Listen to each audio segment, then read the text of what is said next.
ఏంటి అడుక్కున్నా డైరెక్ట్ ఇంట్లోకి వచ్చాడు? అదేంటే పైనుంచి ఎగురుకుండా వస్తాడంటే దేకుండా వచ్చాడేంటి? ఇంకా అయిపోయిందిగా. ఆ రోజుల్లో నేను పెద్ద పెద్దవి బాగా ఎక్కేవాడిని. ఏంటయ్యి? బిల్డింగులు. ఓ రోజు ఆ బిల్డింగు ఈ బిల్డింగు ఎక్కుతూ ఎక్కుతూ ఎక్కుతూ అమీర్పేట లేడీస్ హాస్టల్లో కిటికీ దగ్గర ఆగా. అది దీని బెడ్రూమ్. అప్పుడు చూసా. ఏంటి?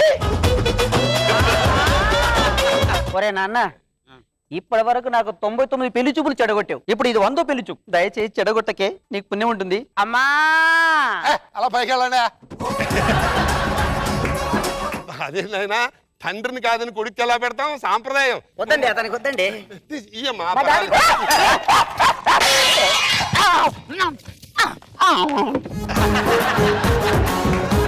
రోజా గారు రీప్లేస్మెంట్ కాంపిటీషన్ లో 3 మహిళలు వచ్చారండి.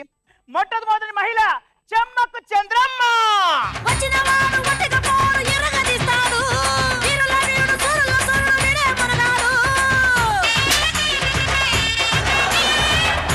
మరి ఇప్పుడు రెండో మహిళను పిలుద్దాం. ధనాధన్ ధనమ్మ. Please welcome.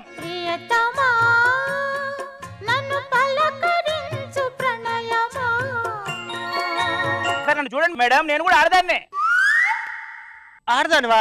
దూరం నుంచి చూస్తే గాడిదలా ఉన్నావు. మామూలుగా నువ్వేం చేస్తుంటావు? ఎవరైనా ఫోన్ చేస్తే రికార్డ్ చేసుకుంటూ ఉంటాను. అది ఆ ధనరాజ్ గారు ఎప్పుడైతే రికార్డింగ్ ప్రోగ్రామ్ స్కిట్ చేశాడు అప్పటి నుంచి చాలా మంది రికార్డులు బద్దలయ్యాయి. అందరికంటే బద్దలైందే ధనరాజ్ గారికి. ఎందుకంటే వాడు ఏమై ఫోన్ చేసినా వాడు ఆవిడ రికార్డ్ చేస్తుంది. 6 దాటితే ఆడియో రైట్స్ తప్ప వీడియో రైట్స్ తినేది నాకు. పిల్లని ఎవరు ఇస్తారా?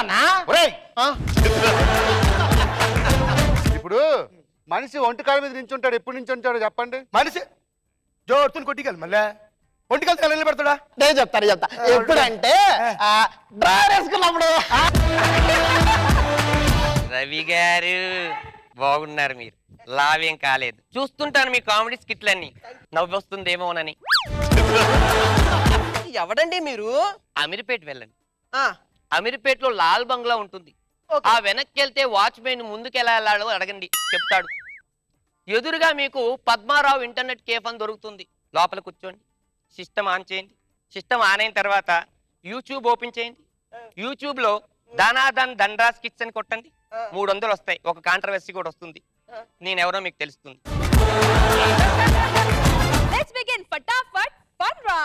యాక్చువల్లీ ఒక అతనికి ఒక SMS వచ్చింది. ఒక 3 నెలల నుంచి నేను మీ వైఫ్ని వాడుతున్నాను సార్, వీలైనంత సార్లు వాడతాను సార్, ఇంకా చెప్పపోతే ఇది కరెక్ట్ కాదనిపించింది, ఈరోజు నేను రియలైజ్ అయ్యాను అని పెట్టేశాడు. ఇంటికెళ్ళి అలా ఆవిడని పట్ట కొట్టు, నువ్వేంటే ఏమనుకుంటున్నావే మొయ్యి మాట్లాడుకు అనగానే ఇంకో టెక్స్ట్ వచ్చింది అతనికి SMS. చూస్తే సారీ సార్, కొంచెం స్పెల్లింగ్ మిస్టేక్, నా కీప్యాడ్ పని చేయట్లేదు, వైఫై బదులు వైఫ్ అని పడింది సార్, ఐఎమ్ సారీ అన్న.